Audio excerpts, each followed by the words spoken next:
Salve, salve, Vale Concurseiro! Tudo bem com você? Professor Highlander, seu professor de Física aqui do Vale Concursos. Que alegria estar aqui em mais uma aula, mais um super encontro com você. Hoje eu tenho um assunto muito importante a tratar com você sobre o estudo do calor, um pouquinho da termologia, a parte da física que é responsável por estudar todos os fenômenos, todas as características e tudo que está relacionado à ação do calor sobre a matéria, ok? Então não se esqueça, compartilhe essa aula, deixe o seu like, deixe o seu comentário, se inscreva no nosso canal e, claro, ative o sininho das notificações, porque toda vez que sair uma aula nossa aqui, imediatamente chega para você a notificação no seu aplicativo, no seu e-mail e também nos meios de comunicação para você ficar sabendo quando tem aula nova aqui no canal, beleza? Tá aqui também as redes sociais do Vale Concursos e eu vou deixar o meu Instagram também, tá aqui para vocês, @prof_Highlander. Highlander com Y e 2 L's. Y e 2 L's. @prof_Highlander. Segue lá no Instagram e simbora falar de conteúdo. Vamos lá. Pessoal, como eu disse para vocês, como a gente sabe lá do estudo da química, existem algumas transformações materiais e existem algumas reações químicas que ocorrem exclusivamente com a ação do calor. E aí, eu quero que vocês entendam alguns aspectos importantes sobre o estudo do calor. A primeira coisa que a gente tem que entender é a diferença entre esses três aspectos aqui. Olha, a gente tem que entender a diferença entre temperatura, entre calor e entre equilíbrio. Equilíbrio térmico. O equilíbrio térmico, que também é conhecido como zero termodinâmico. Pessoal, a temperatura, ela é uma grandeza física que é responsável por medir o grau de agitação das moléculas de uma amostra, de uma porção de matéria, e ela é representada pela letra T maiúscula. Então, temperatura mede o grau de agitação de moléculas e é representada pela letra T. Quando eu digo agitação, eu estou dizendo vibração mesmo. Você lembra lá das propriedades macroscópicas e propriedades microscópicas da matéria? Lá no estado sólido, as moléculas são bem mais unidas, o que não permite tanta vibração entre elas. No estado líquido, elas já estão com mais liberdade. No estado gasoso, elas estão totalmente livres. Então, é sobre isso que a gente está falando. Já o calor é um tipo de energia. E a gente diz que o calor é uma energia térmica que se encontra em contínuo fluxo. O que é isso? Eu costumo falar a palavra assim, que está em trânsito. Ou seja, ela flui de um corpo que tenha uma certa característica para um outro corpo. E este calor que flui, que é transmitido, obedece uma ordem. Ele sempre irá fluir do corpo de maior temperatura para o corpo de menor temperatura. Então, quem tem maior agitação molecular, quem tem maior grau de agitação de moléculas, possui maior calor, maior energia, ok? Quando não há diferenças entre a agitação das moléculas, nós dizemos que aí nós não temos a presença ou a transmissão de calor. E é aí que eu quero chegar com vocês, no equilíbrio térmico. Só lembrando que o calor, por se tratar de uma unidade de energia, é medida em joule, ok? O equilíbrio térmico é uma condição. O que é isso? Quando você pega duas substâncias e coloca elas em contato, ok? Colocou essas duas substâncias em contato. A que tem maior temperatura vai ceder energia, vai ceder calor para a que tem menor temperatura, até que em um determinado instante, o que acontece? Elas atinjam o mesmo grau de vibração. Dizemos aí, então, que aquelas duas ou mais substâncias estão no chamado equilíbrio térmico, que é a falta de transmissão de energia que se dá quando a vibração molecular dessas substâncias é a mesma, ok? Então, temperatura, grau de agitação das moléculas, calor, energia em fluxo do corpo de maior temperatura para o corpo de menor temperatura. E equilíbrio térmico é uma condição que ocorre quando não há diferenças de temperaturas. Ou seja, dois corpos ou mais, trocaram energia até que em um determinado instante atingiram ali o mesmo grau de agitação de moléculas, ok? Além de falarmos disso, eu quero comentar com vocês também sobre a energia interna. O que é a energia interna de um líquido, ou de um fluido, ou de um objeto, de uma matéria, no geral? A energia interna, ela é, para a gente, a soma das energias cinéticas, ou seja, a soma dos trabalhos realizados pelo movimento das partículas daquela amostra, ok? Então, a energia cinética, ela é relacionada à temperatura. Ela é diretamente proporcional à temperatura. O que eu posso dizer com isso? Quando a minha temperatura aumenta, automaticamente eu aumento o quê? O grau de agitação das moléculas, ou seja, o grau de movimentação das moléculas. Então, automaticamente eu estou aumentando a minha energia interna, ok? Então, energia interna é a soma das energias cinéticas da amostra, do sistema que eu estou falando, ok? Beleza? A temperatura, ela é medida para a gente através dos termômetros. Mas eu não vou me adentrar aqui no termômetro, não, porque não é muito questão de prova. Você só precisa saber o quê?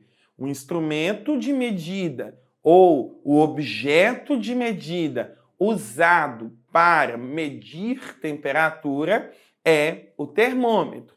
O modelo mais tradicional é o termômetro que contém o mercúrio, e aí ele, quando aquecido, dilata o mercúrio, medindo ali através da escala, a escala termométrica, a quantidade de temperatura. Beleza? Tranquilo? E aí, dentro do estudo do calor, nós temos algumas subdivisões. Dentre estas subdivisões, a primeira delas que eu quero falar com vocês é a termometria. Termometria. O sufixo, a parte final, metria, me dá a ideia de medida. Então, medida da temperatura, ok? A temperatura, ela é medida por escalas termométricas. e nós temos 3 escalas termométricas utilizadas universalmente. Nós temos a escala Celsius, que é representado pelo grau Celsius. Nós temos a escala Fahrenheit, que a gente escreve, né, dessa forma. A gente escreve Fahrenheit, que a gente lê, na verdade, Fahrenheit, né, que a gente representa pelo grau F. E nós temos a escala Kelvin, que é a escala universal da termologia, tá? No SI, no Sistema Universal, utilizamos o Kelvin, né? O Kelvin como referência. E como nós relacionamos e como nós temos de embasamento para relacionar essas 3 escalas? Nós tomamos como referência duas importantes propriedades físicas da matéria, que são os pontos de fusão e os pontos de ebulição. Só que aí, o que acontece? Se eu fosse pegar pontos de fusão e de ebulição de substâncias diferentes, eu ia encontrar automaticamente resultados completamente diferentes. Foi aí, então, que se utilizou como referência a fusão e a ebulição da água. Então, nós relacionamos a fusão e a ebulição da água. Vamos lá. Escala graus Celsius. A temperatura de fusão da água é em 0 graus e a ebulição é 100 graus. Na escala Fahrenheit, graus F, a mesma água ela funde, ela passa por fusão a 32 graus e ela se transforma em gás a 212 graus. A mesma água na escala Kelvin, ela passa do estado sólido para o estado líquido a 273 kelvins e a 373 kelvins. Matematicamente, nós temos as relações das escalas. Então, nós temos as conversões das escalas termométricas. Por quê? Eu posso ter a minha temperatura medida na escala Celsius e precisar encontrar ela na escala Fahrenheit e precisar dar a resposta dela na escala Kelvin e assim sucessivamente. Então, a gente tem essa relação entre essas 3 escalas. Que relação matemática é essa? Ó, TC sobre 5 é igual a TF menos 32 sobre 9, que é igual a TK menos 273 sobre 5. O que é o TC? O que é o TK? O que é o TF? TC, temperatura em Celsius. TK, temperatura em Fahrenheit. Em Kelvin, desculpa. Em Kelvin. E TF é a temperatura em Fahrenheit. Pronto. Como que eu relaciono isso? Se eu quiser transformar da escala Celsius para a escala Fahrenheit, eu uso essa relação de igualdade. Se eu quiser transformar da escala Fahrenheit para a escala Kelvin, eu uso essa relação de igualdade.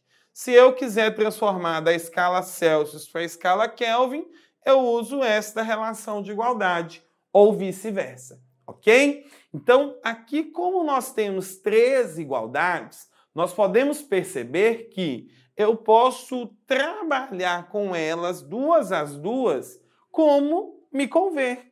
Por exemplo, se nós tivermos o seguinte, eu tenho lá uma certa questão, tá? Um certo exercício, e este exercício me deu o valor de 60 graus Celsius, e lá nas alternativas você percebeu que a resposta está em graus Fahrenheit.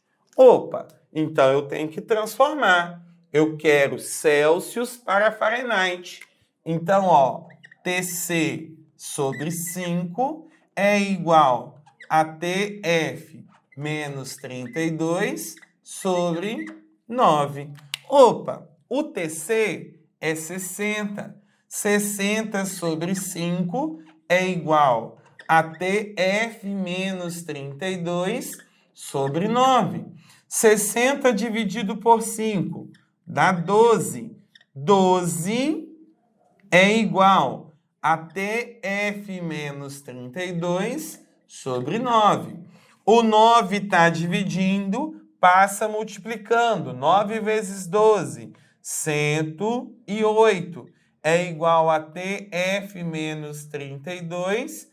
Então, TF é igual a 108 mais 32, que é igual a 140 graus Fahrenheit. Então, olha, 140 graus Fahrenheit equivalem a 60 graus Celsius, ok?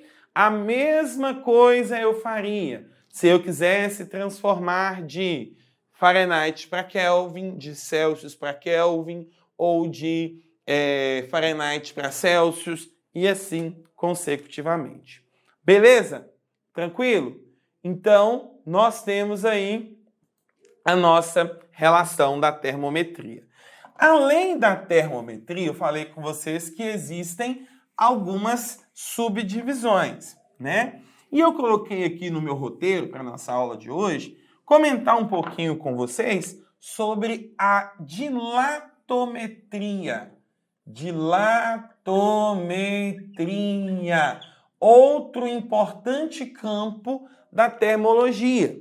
A dilatometria, medida da dilatação, é a parte da física aonde eu vou justificar ou eu vou determinar o que acontece com o corpo, né? A consequência da variação da temperatura.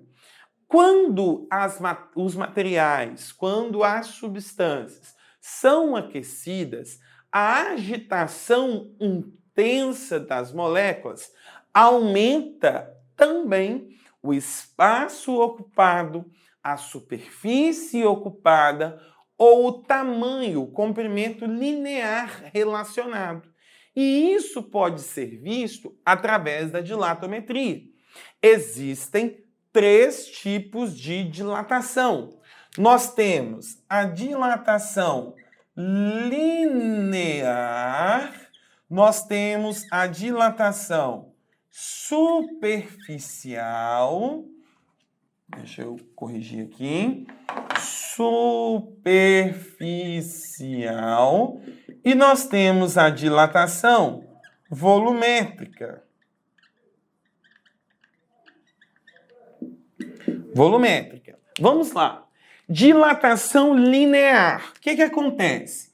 Eu tenho, por exemplo, aqui a minha barra de ferro, e esta barra de ferro, quando aquecida, aumenta somente uma dimensão. Observa que a largura da barra permaneceu a mesma, mas o seu comprimento aumentou. Olha ali, tá vendo? A largura da barra permaneceu a mesma, mas o comprimento aumentou. Isso é dilatação linear. Então, a gente diz que ΔL, variação do comprimento, ou dilatação linear, é igual ao comprimento inicial, L0. Deixa eu corrigir esse L0 aqui para você entender. Olha, L0 vezes alfa vezes delta T. Quem é alfa? Alfa é o coeficiente de dilatação linear.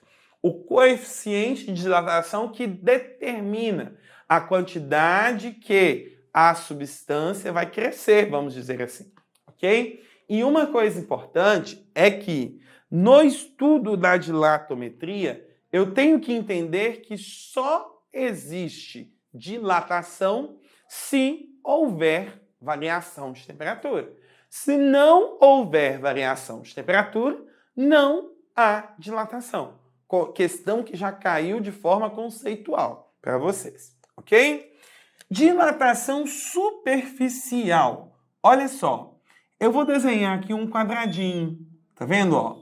Olha aqui, desenhei o quadradinho. O que é dilatação superficial?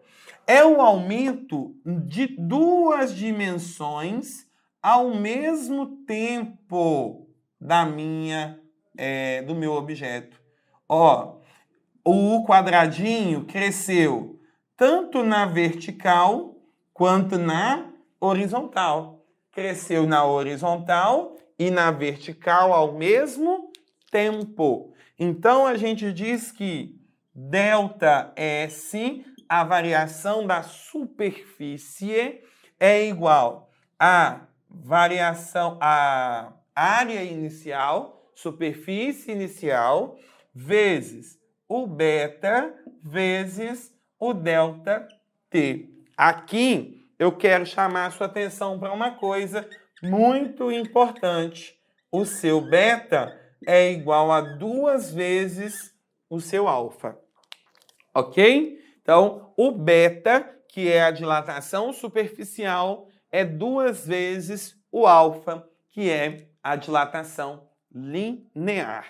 Além disso, nós temos a dilatação volumétrica, que é a dilatação no volume. Se aqui na linear aumentou só uma dimensão e na superficial aumentou 2 dimensões, na dilatação volumétrica vai aumentar o espaço ocupado, vai aumentar o volume. Então, eu não vou nem me arriscar a desenhar uma figura 3D aqui não, tá?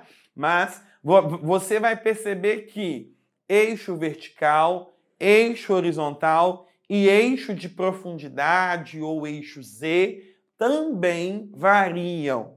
Então, nós temos aqui que a variação volumétrica, ΔV, é igual ao volume inicial vezes gama vezes ΔT. Aí eu quero também ressaltar com você aqui que o gama é igual a 3 vezes o alfa. Decora isso aqui.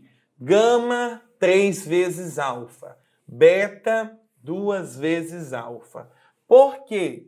Porque no beta eu tenho 2 dimensões crescendo ao mesmo tempo. No gama eu tenho 3 dimensões crescendo ao mesmo tempo. Beleza? Então, estas são algumas relações que eu preciso mostrar para vocês. E aí, nós temos ainda, além da termometria e da dilatometria, eu tenho a calorimetria, que é a parte da termologia que vem medir o calor, ok? Então, olha, ela vem medir o calor. E dentro desta medição de calor, eu tenho que relacionar para você uma coisa muito importante. o calor trocado é igual a massa vezes C vezes ΔT. Ou o calor trocado é a massa vezes L. E aí, eu preciso que você entenda uma coisa. Dentro deste conceito matemático, Q é a quantidade de calor que está sendo medida. M, você já sabe que M na física significa massa. O C a gente chama de calor específico. Calor específico. O que é o calor específico? É a quantidade de energia que cada tipo de material necessita para variar 1 grau na sua temperatura, ok? Calor específico é a quantidade de energia necessária para variar 1 grau na sua temperatura. Já o L, que vem na outra forma, é o calor latente. O que é o calor latente? O calor latente é a quantidade de calor que a substância precisa para mudar o seu estado físico, ok? Então, calor específico, quantidade de energia responsável para variar em 1 grau a temperatura, né, da minha substância. Já o calor latente é a quantidade de calor responsável para mudar o estado físico da substância, ok? Então, teve mudança de estado físico, você vai usar Q igual a M vezes L. Não teve, Q é igual a M vezes C vezes ΔT. Beleza, pessoal? Então, essas são as 3 partes fundamentais do estudo da termologia. Além disso, nós temos, né, eu poderia falar aqui com vocês sobre a propagação de calor, que a gente tem o calor sendo propagado aí por irradiação, por convecção e por condução, né? Eu poderia falar com vocês aqui sobre a termodinâmica, né? Todo o processo das máquinas térmicas e etc. Mas eu vou deixar para uma outra oportunidade. Eu só preciso que você entenda o seguinte: termologia é um assunto importante. E treinar, tanto conversão de temperatura, quanto cálculo de dilatação, quanto cálculo de calorimetria, é super, hiper, mega importante. Eu já falei isso aqui um monte de vezes e não me canso de falar, e eu vou falar de novo. Física, química e biologia não é aquela disciplina que vai te fazer passar nesse concurso, mas é a disciplina que vai te deixar do lado de fora. Por quê? Muita gente, pessoal, muita gente que zera essa área. Então, você que está aqui acompanhando as nossas dicas, eu te garanto que só com as nossas dicas aqui no YouTube, você, com as minhas aulas de física e química, eu tenho certeza que com as da professora Karine de biologia, você não zera ciência da natureza. Não zerando ciência da natureza, você se garante nas outras áreas e está dentro. Beleza? Então, olha, vou ficando por aqui. Te agradeço demais por acompanhar essa aula até o final. Ó, estamos juntos. Vou deixar o Instagram de novo. Galera, vai deixar aqui para vocês em algum canto. Algum lugar aqui vai estar aqui para vocês. @prof_Highlander. Eu aguardo seu contato. Beleza? Siga também as redes sociais do Vale Concursos. Muito obrigado por tudo. Ó, beijo no coração. Fique com Deus. Fui. Até a próxima aula. Tchau.